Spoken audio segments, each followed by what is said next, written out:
Drowning in isolation, we forget to breathe. Breathe air of emptiness, air of disease. We wonder what we did to deserve such a helpless scene. Is this the end? Or is the truth one that cannot be foreseen? It's a shame indeed. Are we falling accustomed to not being able to be seen? This lack of human interaction, up to which some may sting, while to others is a dream. Is this a blessing or a curse as we hopelessly dread over the fate of the earth? Will we be lost at the cost of economic gain? Or will we fall victim to the crisis of which this madness all came? An unpredictable hurricane of fear washed by the rain of our world's tears. One thing I wish that adults understood about being a teenager in the time of the COVID-19 pandemic is that it's hard not to have people around you constantly. When we're used to being in school with our friends or being surrounded by people on our sports team, it's an incredible shift. And the lack of motivation that we're all experiencing right now is by no means laziness. Rather, it's having everything that we're used to and all sense of normalcy yanked away from us. And I feel like a lot of adults interpret us as being lazy rather than being out of our element and kind of lost. Something that's been helping me out with my mental health is I'd definitely say my car. I drive a 1963 Ford Fairlane station wagon, and I love the thing to bits. And a lot of people look at the car and think, oh, it's just a rusty piece of junk. But to me, it resembles a whole 5 years of hard work, and something that I love to do, especially when I'm stressed out, is just go out for a drive and work on the car. Right now, I'm welding in the floors, and that's just, in a way, it's a form of meditation for me. And just to be able to do that just for a little bit, like 15 minutes a day, just really helps me out and puts me in a better mood. I hope people's point of view on mental health changes, especially this whole, pandemic really puts into perspective what people have to deal with. And I hope people can empathize with, the feeling and just being incredibly lonely and frustrated and alone and sad. It's been like, I realized a lot of my friends were only my friends because I saw them every day, and it was just convenient to like benefit each other, I guess. So a lot of my friends have like fallen off, and I've like reached out to them, and it's been like pretty dry, honestly. Which, like, I mean, that sucks, but it was gonna happen for college anyways. I'm not happy it happened and the way it happened and why it happened, but I guess it just happened and it was gonna happen anyways. And it happened sooner than it normally would have. But, like, I feel like it was a big drop that, like, was kind of hard, I guess. So it's been, like, a negative impact, I guess, just because I have a lot less people to talk to. Mental health literally exists. Like, a lot of adults, like to believe that it's, like, attention or something. And I honestly wish they understood that, like, my feelings and my emotion exist and it's a real thing. And just because, like the culture has changed around it for us, but they're kind of remaining the same, and like not something to make fun of, but something that's actually like recognized and taught about in schools and understood and accepted. Like, if you're having struggles, like, you don't need more people just giving you more struggles. Like, you need someone there for you, and I wish more people would understand that.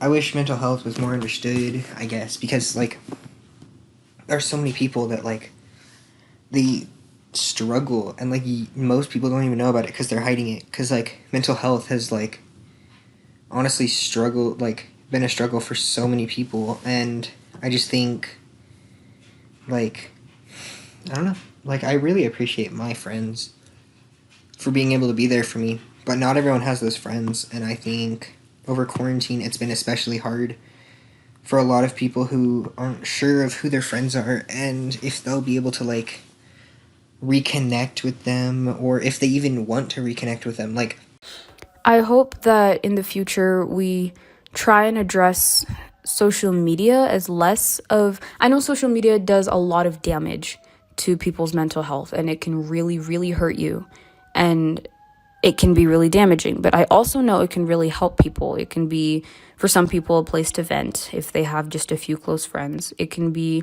a way to connect with people that you may not be able to see. Like over this pandemic, I can't see many of my friends. So the only way we can hang out, check in on each other, make sure we're okay is through texting, FaceTime, sending each other things that we think would help each other calm down or laugh for a little bit, because it's hard to laugh during this time.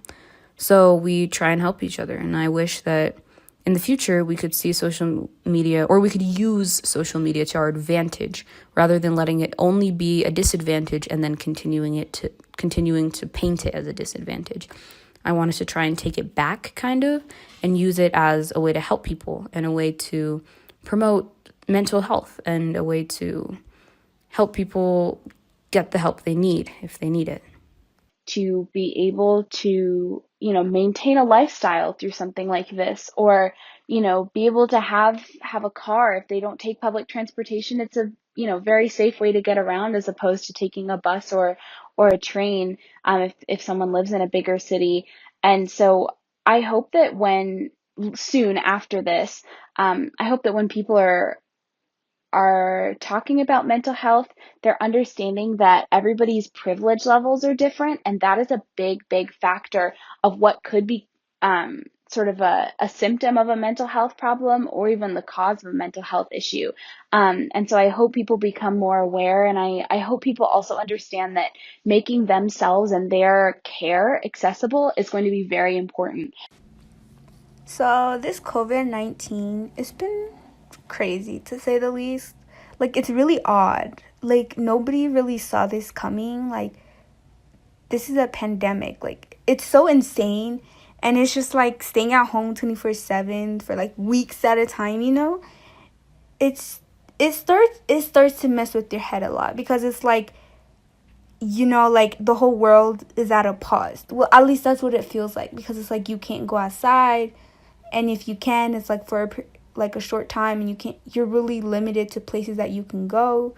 So it just makes it harder. And having like online school on top of that, it's just so stressful with all the work we get assigned and trying to get it all done on top of trying to find time to study for AP tests while trying to manage your mental health. It just plays a huge... It's just so hard, and I genuinely don't know how to like balance it out, because it's like when I try to focus on school, it messes with my mental health. But then if I try to take a day off to just focus on my mental health, it feels like I'm falling behind with schoolwork. So it's just so hard to find that balance. And there's people dying, so I can't really complain, and it's just sad to, see families going through a tough time. And I just hope this all can be over soon, and yeah. Get those emotions out of my head and into the world. So that is better than me just like bottling them up. I'd also say that crying is good for my mental health. Like, even though I do it more, it's a good emotional release, and I definitely do feel better after I cry. I also have been doing a lot of puzzles, which is fun. Something that I wish that adults knew during this time to better help my mental health.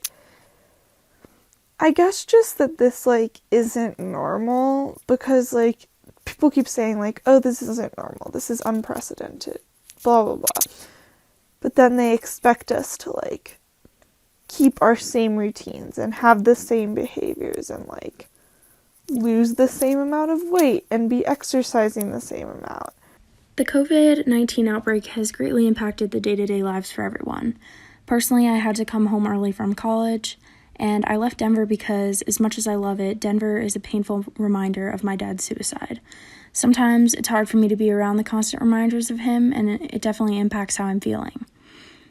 It's hard not to be around my friends, because that's usually my release from my pain, release from my depression, from my PTSD, release from the bad memories. That's normally what gets me through my low moments. COVID-19 has practically ruined my mental health. A big part of that is just watching the news and hearing about all these tragic things going on around the world, it kind of like, I've felt a lot of the times I feel like what we do, like the work that we do and whatever, is just kind of pointless. And there's a lot less hope, I guess, for the future and everything. And it's really, I don't know, it's really sad that I went to DSST for 7 years since Calvary Temple, and we don't even get to enjoy like an actual graduation ceremony in all likelihood. And that's a big part of it. And it's really taken a hit on my mental health. Like, some days I feel pretty alright and I get some schoolwork done or whatever, but then some days I just can't find a reason to get out of bed. Also, not having that social, not being able to see my friends, not being able to see random people at school that I barely even know but I still talk to. And it all just kind of, it really hurts, and I feel like having a social life and being able to hang out with my friends on the weekends and talk to people in classes and whatever kind of really kept me sane, and not being able to see any friends or see all these people at school that, I mean, I talk to in classes and whatever, but it's not like I usually hang out with them outside of school. It all just kind of,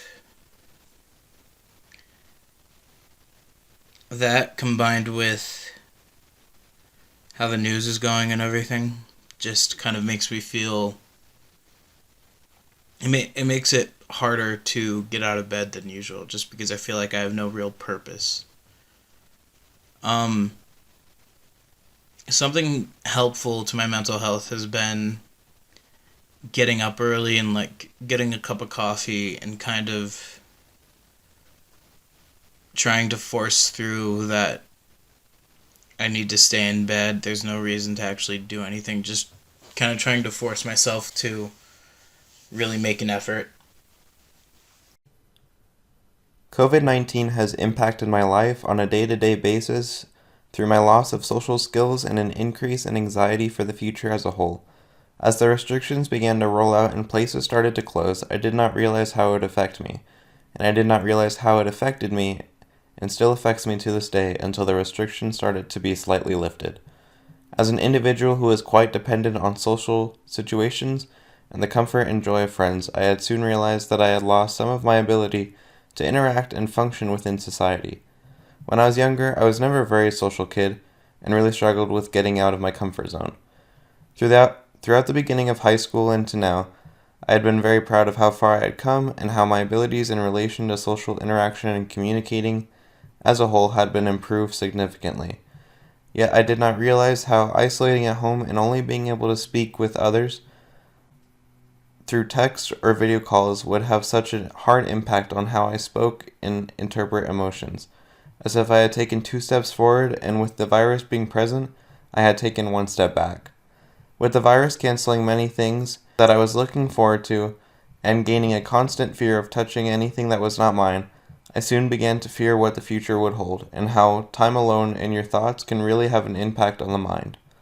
For example, I've always been a bit of a germaphobe, but when the virus hit, and with there being so many uncertainties of the power and longevity of the virus, I noticed that I began to second guess everything that I would normally do or touch.